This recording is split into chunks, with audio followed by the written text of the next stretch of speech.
Aujourd'hui, on se penche sur un phénomène qui a totalement changé notre vision de la lumière.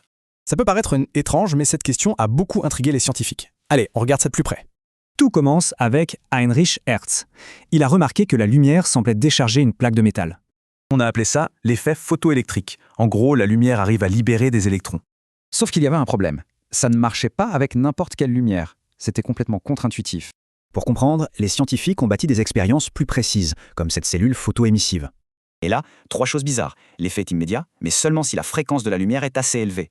Ça ne collait pas du tout avec l'idée de la lumière comme une onde. Plus d'intensité, ça devrait marcher, non? Bref, l'ancienne théorie était dans une impasse. Il fallait une idée complètement nouvelle, vraiment radicale. Et c'est Albert Einstein qui, en 1905, a cette idée de génie, la lumière serait faite de particules. Il les a appelés des photons. Imaginez des petits paquets d'énergie, comme des grains de lumière. Sa théorie est simple à visualiser. C'est un choc direct. Un photon percute un seul électron. Le photon donne toute son énergie d'un coup. C'est du tout ou rien. Voilà pourquoi c'est instantané. Einstein a même mis ça en équation. L'énergie du photon est en fait utilisée pour 2 choses. D'abord, une partie sert à arracher l'électron, ensuite, tout ce qui reste lui donne de la vitesse.